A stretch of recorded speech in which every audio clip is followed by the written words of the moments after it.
전도 2016 그리스도의 일꾼이 되자. 아멘.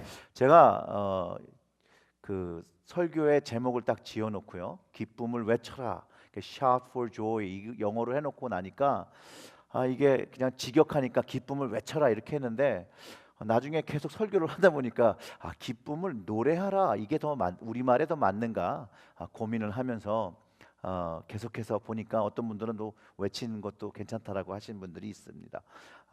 이사야의 선지자의 이름의 뜻은요, 여호와는 구원이시다라는 말입니다. 즉 이사야의 전체 내용은 그의 이름처럼 여호와께서 구원이시다라는 것을 증명하고 나누는 그런 말씀입니다. 특별히 하나님께서 베푸시는 회복과 구원의 메시지가 이사야서 전체 예언을 말하는 내용입니다. 그래서 특별히 이 회복과 구원을 위해서 하나님의 기름을 부은 자, 바로 그리스도가 오신 다음에 예언의 말씀인데, 오늘 본문의 그 이사야의 말씀, 결국은 이스라엘에게는 어떤 말씀이죠? 희망의 메시지이자 하나님께서 이스라엘을 구원하시는 메시아를 보낼 또한 위로의 말씀이자 용기를 주시는 그런 말씀이기도 합니다. 사랑하는 성도 여러분, 하나님의 말씀이요, 여러분들에게 위로의 말씀, 또 희망의 말씀 되시기를 주님의 이름으로 축원합니다. 주님은 우리에게 희망이시고요, 위로이시고요, 우리에게 구원 되신 그 주님, 성령님의 역사하심으로 우리의 심장 속에서 경험되시기를 주님의 이름으로 축원합니다. 사랑하는 성도 여러분, 어려우면 어려울수록, 힘들면 힘들수록 누구를 붙잡는 거예요? 주님을, 하나님을, 성령님을 붙잡아야 합니다. 그럴 때 하나님께서 공급하시는 그 회복과 구원의 기쁨이 우리의 삶 속에서 흘러넘치며, 오늘 설교의 제목처럼 그럴 때 우리가 기쁨으로 노래하고 기쁨으로 외치며 하나님의 백성으로 살아갈 수 있게 된다라는 것이죠. 우리가 하나님을 믿으며 살아가고 주님을 알며 살아가면 그런 삶을 살아야 된다는 걸 다 아는데 결국 우리에게 주어진 인생을 살아갈 때 그 인생이 쉽지 않다라는 거예요. 우리에게 주어진 인생의 시간이 쉽지 않다는 거예요. 가족을 부양하며 살아야 되는 가장들, 얼마나 어렵게 살아가십니까? 또 자녀들을 양육하며 자녀들에 대한 희망을 꿈꾸며 가르치는 어머니들, 얼마나 어렵습니까? 분명히 자녀들을 먹히고 입히고 사랑을 나누고 살아가고 미래를 분명히 가정 안에 세우고 있는데, 분명히 이것이 의미 있는 일이고 기쁘고 좋은 일임에도 불구하고 여전히 우리의 마음속에 힘듦이 있고 벅참이 있다라는 것, 여러분 혹시 경험해 보신 적 없으십니까? 분명히 내가 사랑하는 가정을 꾸리고 또 꿈을 꾸고 꿈을 또 이루며 살아가는 것 같은데, 여전히 어쩔 때 보면 나그네 같은 인생, 혼자 같을 때가 있어서 혹시 힘들어 하신 적은 없으십니까? 그래서 어쩔 때 내가 살아가는 나의 삶을 보면 나의 인생이 광야 같기도 하고 메마른 땅 같기도 하고 사막 같을 때가 있어. 그 영혼과 그 감성의 생명, 그 모든 것이 말라버려서 지쳐 쓰러진 나 스스로의 모습을 한번 보신 적, 경험하신 적, 그런 적 없으십니까? 혹시 여러분의 마음이 오늘 이렇게 지치고 메마르고 힘드시면, 오늘 이사야의 말씀을 통해서 하나님께서 여러분에게 주시는 말씀으로 받으시고, 여호와 하나님께서 여러분의 심령을 새로운 생명으로 가득 채우시고 영혼의 소생함을 체험하시기를, 또 하나님의 그 아름다움을 보며 치유의 손길을 경험하시고 기쁨의 노래를 외치시기를 주님의 이름으로 축원합니다. 우리 하나님은요, 여호와 하나님은 메마른 심령을 회복시키고 그 아름다움을 회복시키시는 그런 하나님 아버지이심을 여러분 마음으로 믿으시고 입술로 고백하시기를 주님의 이름으로 축복합니다. 정말로 우리가 믿음으로 가진 것을 입으로 시인할 때 그것이 우리의 삶 속에서 경험되어집니다. 이사야의 말씀을 다시 보면 1절과 2절의 말씀이 이렇습니다. 광야와 메마른 마른 땅이 기뻐하며 사막이 백합화 같이 피어 즐거워하며 무성하게 핀 기쁜 노래로 즐거워하며 레바논의 영광과 갈멜과 샤론의 아름다움을 얻을 것이라. 그것들이 여호와 영광 곧 우리 하나님의 아름다움을 보리라. 하나님의 말씀은 이게 그냥 문자의 말씀이 아니에요. 이 말씀이 살아서 운동력을 가지고 어떤 검보다 예리하며 그 혼과 영과 관절과 골수를 찢어 쪼개며 변화를 일으키는 그런 말씀이라는 것이에요.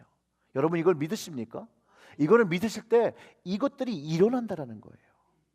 이사야의 말씀은요, 하나님께서 역사하시면 광야에도 메마른 땅에도 사막에도 생명이 피어난다고 하는 것입니다. 죽은 땅에 새 생명이 소생하며 자라는 생명체들로 인하여 아름다움이 회복되어지고 그것을 보며 하나님의 영광을 경험하게 된다라고 선포하고 있다라는 것이에요. 근데 이 황폐한 땅에 주어지는 이 말씀, 이게 단순히 우리가 보는 땅에 주어지는 그런 말씀이 아니라 황폐한 마음, 영혼, 심령에 하나님의 말씀이 주어졌다라는 것이에요. 그리고 그것을 하나님께서 회복시키시고 생명을 불어넣어 주시면 그 죽었던 것들이, 그 마음의 원해는 죽었던 것들인데 새로운 생명이 깃들고 새 생명이 소생하고 하나님의 그 아름다운 영으로 인해서 그 심령이 하나님께서 본래 아름답게 창조하셨던 그 모습, 창세기에서 하나님께서 그 모든 것들을 창조하시며 보고 좋으셨다라고 하셨던, 토브라고 하셨던 그 말씀, 그것들이 회복되어진다라는 것이에요. 그것이 회복되어지면서 누구를 경험해요? 은혜의 하나님, 회복의 하나님, 구원의 하나님을 내 삶에서 경험하며 그 기쁨이 찬송이 되어지고 노래되어지고, 그래서 거기서 삶의 제사의 단을, 하나님을 예배하는 단을, 제단을 쌓게 되는 것입니다. 그런데요, 이 하나님께서 소생시켜주는 그런 방법은 그냥 지식의 가르침이 아니기 때문에, 지식의 가르쳐줌이 아니에요. 그냥 듣고 알고 그래 좋은 정보야, 그게 아니에요. 이것을 들었고 믿으면 이것이 하나님의 역사가 일어나며 주님께서 돌보시는 손길을 내가 경험한다라는 거예요. 이게 다른 거예요, 그냥 지식과. 내가 이 하나님의 말씀을 믿으며 하나님이 말씀하신 이 내용이 내 삶 중심에서 내가 경험하는 거예요. 하나님의 사랑을 실제로 경험하고 하나님의 도우시는 손길을 경험한다는 것이죠. 하나님을 경험한 사람들 이 말씀에 모두 동의하실 거예요. 그 3절과 4절을 보면 이래요. 보세요. 너희는 약한 손을 강하게 하며 떨리는 무릎을 굳게 하여 주며 겁내는 자에게 이르기를 너는 굳세게 하라. 두려워 말라. 보라, 하나님이 오사 보수하시면 보복하여 주실 것이라. 그가 오사 너희를 구하시리라. 이 말씀이요, 문자잖아요. 문자인데 이것을 믿어요. 믿을 때 마음에서, 심령에서, 영혼에서 하나님께서 나를 지키신다는 것이 그냥 믿어지는 게 아니라 경험되어져 믿어지기 때문에 떨리던 무릎이 쓴다는 거예요. 하나님의 평안을 누리며 두려워하는 그 손이, 덜덜 떠는 손이, 그 떨림이 멈춘다라는 거예요. 언제? 하나님이 내 삶 속에 있다라는 것을 확인하면서요, 경험하면서요, 그 돌보시는 손이 나와 함께 있다는 걸 확신하면서 그것이 하나님으로 인해서 하나님이 구원하신다는 절대적인 믿음이 내 안에 있을 때 하나님으로 인하여 더 이상 두려워하지 않는다라는 것이에요. 성령님의 방법으로 경험하는 것이죠. 하나님의 방법으로 경험하는 것이죠.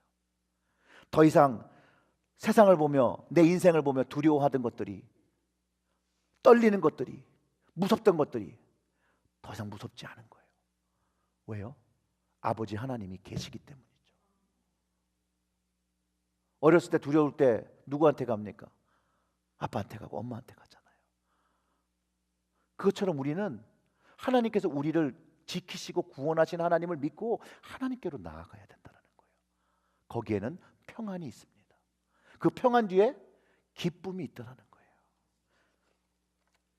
역사적으로는요, 이스라엘이 이 말씀을 들을 때 굉장히 절망적이고 어려울 때였어요. 자신들의 힘으로는 자신의 나라를 일으키 세울 수가 없을 때, 아주 극복할 상태가 아니었을 때 하나님께서 이 말씀을 주시는 거예요. 이 말씀을 주시면서 무엇을 생각했냐면 과거의 일을 생각하기 시작한 거예요. 맞아, 하나님께서 우리의 백성들을, 우리의 이스라엘을 세우셨던 그 구원의 하나님이셨잖아. 이스라엘을 세우시고 애굽에서 우리를 구원하셨던 하나님이셨잖아. 광야의 40년 동안 우리의 인생을 이끄셨던 하나님이셨잖아. 약속의 땅을 정복할 때 함께 걸으시며 전쟁을 이겨주셨던 하나님이셨잖아. 그 하나님을 다시 기억하며, 상황은 바뀌지 않았는데요, 하나님이 나에게 주셨던 그 은혜, 과거의 은혜를 기억하면서 다시 구원의 노래를 외치고 기쁜 찬양을 드릴 때 그들은 그의 인생 속에 다시 역사하시는 구원의 하나님을 경험할 수 있었다라는 것이에요. 그래서 우리의 삶도 똑같은 이런 영적인 방법이 있다는 거예요. 어려울 때일수록 과거에 하나님께서 나에게 은혜 주셔서 그것을 이기게 하신 그 일을 기억하는 것이죠. 그리고 감사하는 것이죠. 그리고 그 구원의 하나님을 다시 선포하는 것이죠.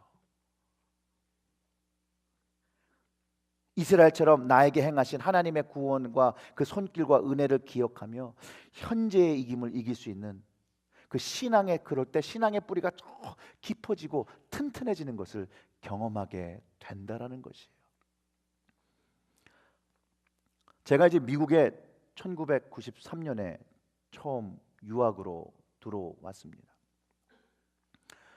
그리고 이제 1년 뒤에 94년에 아버지가 이제 폐암으로 이제 하나님의 부르심을 받고 돌아가셨는데, 그 1년 사이에 아버지께서 보내주셨던 그 편지를 제가 아직도 가지고 있습니다.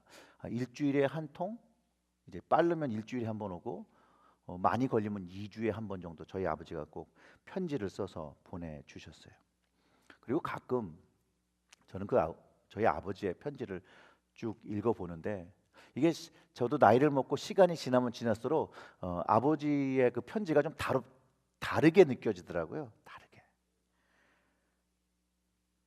그래서 지난달에도 사실은 저희 아버지 편지를 한번 읽어보면서 예전에는 느끼지 못했던 것들을 좀 생각했던 것들이 있어서 여러분들과 좀 나누는데요.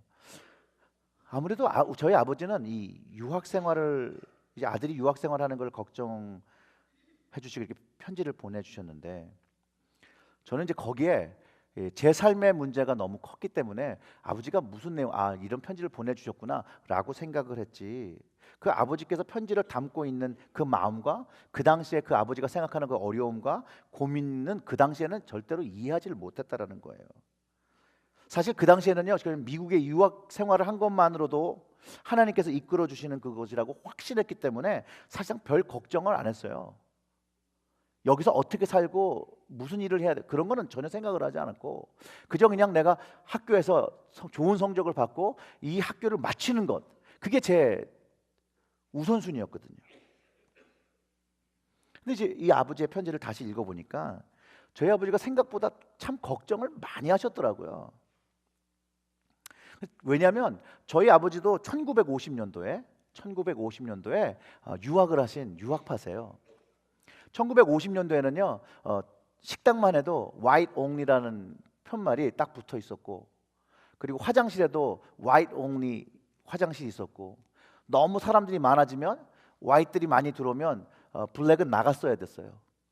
그리고 버스만 해도 white는 다 앞에 타고 블랙은 뒤에 가서 타고, 그런 마음이 있으셔서 그런지 저는 공부 잘하고 점수 잘 받는 거를 걱정했는데 저희 아버지는 제가 이 땅에서 살아갈 걸 그렇게 염려하셨더라고요. 그 걱정이 굉장히 이제 구구절절 흘러 넘치는데, 그 당시 저희 아버지의 그 건강의 상태는 생을 얼마 남지 않은 그런 부분에서 그렇게 쓰셨다라는 것이죠. 참 그러면서 이제 마음이 아팠다라는 거예요. 저도 이제 아버지가 되고 그런 마음에서 아들에게 편지 쓸 때 그 마음이 이제 알아지고 느껴진다라는 것이죠. 그리고 다시 읽어보니까 저희 아버지가 사랑한다는 말을 많이 써놓으셨더라고요. 근데 기억해보면 살아생전 우리 아버지 입에서는 들어본 적이 전혀 없어요. 제 나이 때 되시는 분들은 아버지가 허그해 주신 적 있으세요? 사랑한다고 말씀해 주신 적 있어요? 없어요. 우리 문화에서는 그런 걸 배운 적이 없어요. 그것도 들어야 하는데 들은 적이 없다는 거죠. 그런 거 보면 또 저희가 제 아들들에게 하는 게 그런 부분에 제가 좀 인색한 것 같아요. 그리고 반대로 좀 생각을 해보니까 제 스스로도 아버지나 어머니께 사랑한다고 감사한다라고 얘기해 본 적이 없는 거예요. 아무리 기억을 듣어보고 내가 그래도 한 번도 안 했을까? 그러고서 더듬어 보니까 생각이 안 나더라고요. 생각이. 그러면서 후회하는 거죠. 만약 살아계셨으면 내가 전화해서 감사하다고 사랑한다고 얘기를 할 텐데 뭐 그렇게 할 수 있는 부모님이 지금 계시진 않으니까. 부모님이 아직 생존하신 여러분, 아직 기회가 있습니다. 저와 같은 불효자식이 되지 마시고 자주 부모님께 연락하시고 사랑한다 하시고 감사한다고 그러시면 나중에 내가 참 그때 잘했구나 그런 생각이 드실 거예요. 좀 낯간지러울지라도 평생 안 하시다 갑자기 해보려면 이게 잘 안 돼요. 그럴지라도 사랑한다고 감사한다고 꼭 말씀하시면 나중에 여러분들이 생각해 보실 때 그래도 내가 그렇게 했었구나, 참 좋다, 그렇게 생각하신 날이 있을 거예요. 제 인생 속에서요, 전 23살 이후로 혼자 살았거든요. 뭐 부모님의 도움 받지 않고 여기 와서 장학금 받고 제가 일하면서 돈 벌면서 공부하고, 예수님을 믿을 때와 믿지 않을 때 저의 과거와 현재의 모습을 비교하면요, 저 진짜로 하나님한테 잘해야 되는 놈이에요. 하나님의 축복을 참 많이 받았거든요. 먼저는 허물로 또 죄로 죽어야만 했던 저를 그리스도의 복음으로 저를 일단 살려주시고 그 은혜로 구원받게 하신 것, 영생을 주신 것, 그리고 그 안에서 구원의 풍성함을 누리게 하신 것만으로도 너무나도 감사한데, 인생도 정말 뒤바꿔 주셨거든요. 그 은혜가 힘이 되어서 제가 마주했던 그런 힘든 시절을 이겨낼 수 있었다라는 것이죠. 사실은 미국에서 혼자 산다는 게 쉽지 않았거든요. 어려운 때가 많았었거든요. 그래서 참 사람이 미련한 게요, 그 시간대는 잘 몰라요. 막 힘들기만 하지. 근데 지금 돌아보면 하나님께서 그 순간순간마다 하나님께서 함께 하셨던 은혜의 손길이 있었다라는 거예요. 인도하심이 있었다라는 것이에요. 그리고 보면 지금 현재를 보면 그런 믿음이 좀 생겼어요. 지금 내가 힘들더라도 이전에 나를 이끄셨던 하나님의 은혜와 사랑이 분명히 있었는데 왜 하나님이 지금은 도와주지 않으시겠냐는 거예요. 하나님께 함께 하시죠. 우리의 아버지시잖아요. 하늘에 계신 아버지잖아요. 누구보다도 우리를 걱정하시는 하나님 아버지시잖아요. 그 아버지를 우리는 사랑해야 된다는 거예요. 감사해야 된다는 것이에요. 그리고 오늘도 우리를 이끄시는 그 아버지 하나님, 그분께 기쁨의 노래를 드릴 수밖에 없게 된다는 거예요. 주님으로 인해서 그 기쁨을 감출 수 없어 외칠 수 없었던, 주체하지 못할 때가 있었거든요. 이사야 선지자가 예언했던 메시아가 하나님의 영광, 그 예수님으로 경험되었거든요. 그거를 알면서 완전히 삶이 바뀌었거든요. 예수 그리스도를 만난 여러분들도 저와 같이 주님을 경험하고 그 주님의 영광을 경험하고 하나님 아버지의 영광을 경험하고 그 은혜와 진리로 이사야 선지자를 통해서 말한 그 하나님의 아름다움을 예수님을 통해서 경험하셨거든요. 그렇기 때문에 그 주님으로 인해서 기쁨을 감추지 못하고 외쳤던 찬양했던 시기가 다 있으셨고요. 그 기쁨으로 지금 찬양도 하실 거고요. 앞으로도 똑같이 찬양하실 거라는 거예요. 그 기쁨이 우리의 어려움과 우리의 힘듦과 그 절망과 고통과 힘듦과 무엇이든 간에 이기게 하는 우리의 근원적인 힘이라는 것이에요. 그것을 가지시고 그것을 경험하시며 살아가시기를 주님의 이름으로 축원합니다.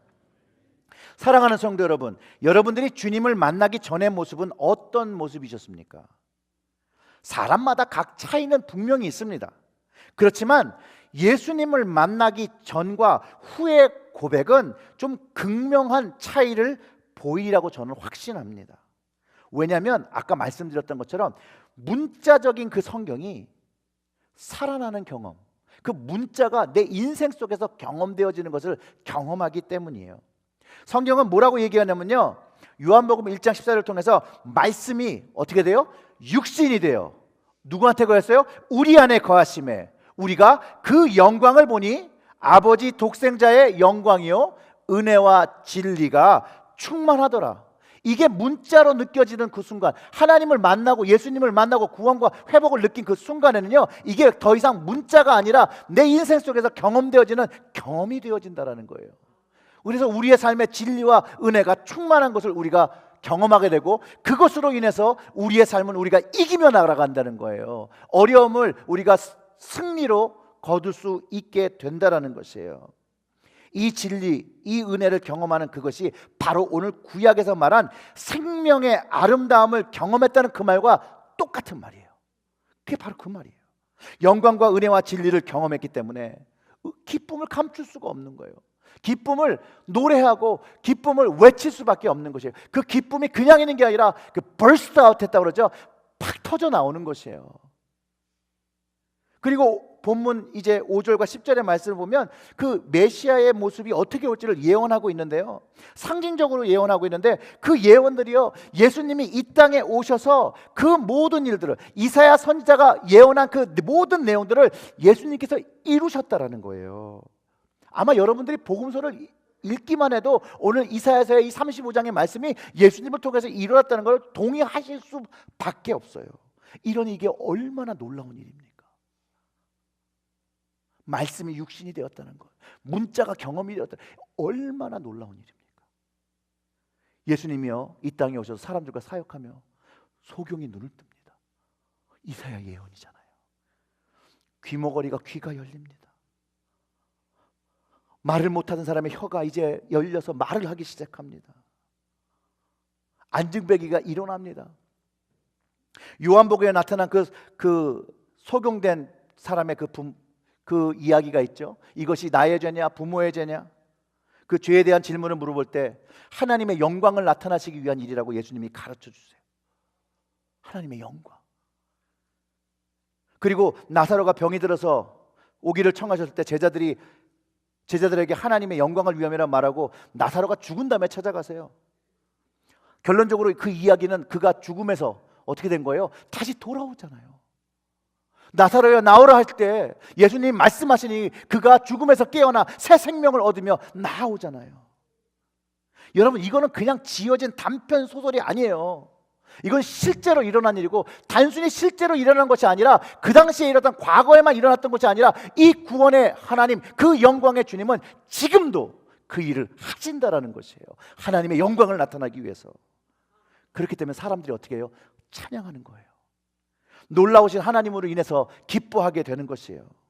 오늘 말씀은요, 메시아로 오신 그 주님을 경험하는 그것이 죽음에서 생명을 경험하는 것 같다라고 얘기하고, 그것이 바로 광야가, 사막이 물과 시내가 흐르고 젖과 꿀이 흐르는 땅으로 되어 하나님의 영광과 아름다움이 경험되어진다는 것이에요. 이 약속의 성령님이 역사하시면서 오늘 이 시대에도 우리의 삶 속에, 우리의 메마른 마음에, 광야에 물이 솟아나고 사막에 시내가 흐르듯이 겨울이 지나고 봄이 와서 생명이 만개하는 것처럼 내 인생이 내 주님으로 인하여 생명이 만개되는 것을 경험한다라는 것이에요. 여러분들이, 우리가 이것을 믿고 나아갈 때 이것이 내 삶 중심에서 경험되어진다는 것이에요.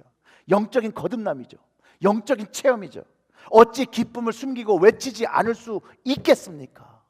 기쁨이 드러나야 되는 것이죠. 예수님을 통해서 하나님의 아름다운 영광을 경험한 사람들이요, 이 동일한 고백을 하고 있다는 게, 동일한 패런을 가지고 있다는 것이에요. 그 첫 번째 패런이 뭐냐면요, 하나님의 영광에 딱 쓰면, 예수님을 딱 만나면 나 스스로를 죄인이라고 고백한다는 거예요. 죄인으로 고백하고 나면 경험되는 게 뭐냐면, 예수님께서 우리의 죄를 속량하신 것에 대한 것을 깨닫게 돼요. 그러면서 예수님이 지신 그 십자가의 의미를 깊게 알게 되죠. 그리고 그 십자가의 의미가 깊게 이해되면 이해될수록 우리는 주님께 우리의 삶을 순종한다라는 것이에요. 해야 되는 의무 때문에 시작되는 것이 아니라 그분의 아름다운 그분의 은혜와 진리 영광에 취해서 우리의 스스로의 마음을 들이며 충성하게 되는 것이라는 것이에요. 사랑하는 성도 여러분, 하나님의 회복과 구원을 예수 그리스도를 통하여 경험하셨습니까? 그러면 삶의 변화가 일어나야 되고 그 증거를 가지면서 살아야 합니다. 모세가 하나님을 만나고 산에서 내려왔을 때 사람들은 그의 변화를 볼 수 있었습니다. 그게 뭐였죠? 네, 광채가 났다 그러죠. 그 광채가 바로 하나님을 만나 그의 심령에 새 생명이 소생하고 그 안에서 기쁨이 흘러 넘치는 그런 표현이라는 것이죠. 물론 문자적으로 그 얼굴이 빛났을 수도 있고요. 그래서 수건으로 덮었다고 하잖아요. 예수님을 만나고 주님을 따라하는 사람들에게 예수님은 어떻게 되라고 말씀하셨어요? 너희는 세상에 빛이 되고 소금이 되라고 하셨죠. 세상 속에서는 이런 모습으로 소금과 빛의 역할을 하면서 살라고 명령하셨다라는 거예요. 마태복음 5장 13절과 16절의 말씀을 보면 제가 읽어드릴게요. 이렇습니다. 너희는 세상의 소금이니 너희가 세상의 소금에 될지어라, 이렇게 얘기 안 하셨어요. 너희는 세상의 소금이니, 소금이 만약 그 맛을 잃으면 무엇으로 짜게 하리요? 후에는 아무 쓸데가 없어 밖에 버리워 사람에게 밟힐 뿐이라. 너희는 세상의 빛이라. 산 위에 있는 동네가 숨기우지 못할 것이요, 사람이 등불을 켜서 말 아래에 두지 아니하고 등경 위에 두나니 이러므로 집안 모든 사람에게 비추느니라. 이와 같이 너희의 빛을 사람 앞에 비춰. 하나님 앞에 비치라고 하지 않았어요. 사람 앞에 비춰 저희로 너희 착한 행실을 보고 하늘에 계신 너희 아버지께 영광을 돌리게 하라. 이게 빛과 소금을 살아가는 우리의 모습이 뭐냐면, 우리가 하나님께 선한 모습을 보이는 게 아니라 하나님을 믿고 주님을 알기 때문에 우리의 인생 속에서 빛과 소금의 역할, 착한 행실로 인하여 하나님을 알지 못하는 사람들이 하나님께 영광을 돌리게 하라는 것이에요. 주님을 만나고 하나님의 영광을 경험한 사람들이 살아야 될 모습, 착한 행실이라는 거예요. 이것은 겉으로 하는 행위가 아니에요. 마음으로부터 변해진 것이죠. 마음이 주님으로 착하게 바뀌었기 때문에 착한 행실이 나온다라는 것이에요. 그 착한 행실이 되어질 때 하나님께 영광 되어지는 삶의 모습이 누구를 통해서요? 사람들이 우리의 모습을 보고 나의 모습을 보고 하나님께 영광 돌리는 걸 통해서 하나님이 영광 받으신다라는 것이에요. 사랑하는 성도 여러분, 주님을 만나셨으면요, 하나님의 아름다움을 가지고 기쁨의 노래, 빛과 소금의 모습으로 살아가야 합니다. 그것이 바로 하나님의 영광, 주님을 만난 증거라는 것이에요. 주님께서 말씀하신 것처럼 그 소금이 그 맛을 잃으면, 그 빛을 잃으면 소용이 없는 거예요. 버려지는 것이에요. 역할을 상실하면 안 된다는 것이에요. 그 사명, 역할을 상실했다는 건요, 주님의 자녀, 그 사명을 상실했다는 것이에요. 우리는 이것에 대해 두려워해야 돼요. 떨어야 돼요. 사도 바울이 너의 구원을 두렵고 떨림으로 이루라고 권면하고 있어요. 구원은요, 그냥 단순히 믿는 것으로만 되어지지 않아요. 고신대학교의 박용동 교수, 이 개혁주의의 교단의 교수님인데, 이분이 이렇게 얘기해요. 성화 없는 칭이나 칭이 없는 성화만을 체험하는 것은 불가능하다는 거예요. 이것은 동시에 되어야 된다는 거예요. 이건 요한 웨슬리의 목사님의 말씀과 똑같은 말이에요. 즉 오직 믿음으로 의롭다 함을 받는다는 교리는요, 행함이 없는 믿음으로만 구원을 받는다고 이해하는 것은 그 착각이라는 거예요. 그 착오라는 거예요. 잘못된다는 거예요.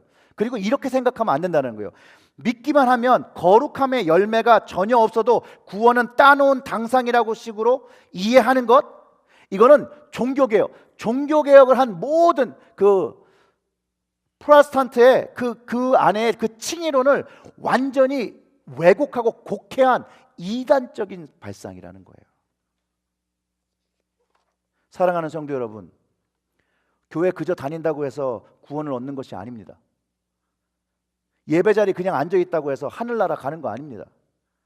직분이 목사라고 해서, 장로라고 해서, 권사라고 해서, 집사라고 해서 천국에 가는 거 아닙니다. 하나님의 영광, 그 아름다움, 그 예수님을 만나고 그분의 십자가로 속량함을 얻고 죄와 사망에서 자유함을 얻어 기쁨의 구원의 노래를 부르는 사람, 주의 말씀을 순종하여 자신을 부인하고 십자가를 지고 주님 오시는 날을 사모하며 좁은 길 세상을 쫓지 아니하고 하나님 나라를 위해 사는 사람, 오늘 본문의 그 마지막 절에 말한 것처럼 여호와의 속량함을 얻은 자들이 돌아오니 노래하며 시온에 이르러 그 머리 위에 영영한 희락을 띠고 기쁨과 즐거움으로 얻으리니 뭐라 그러죠?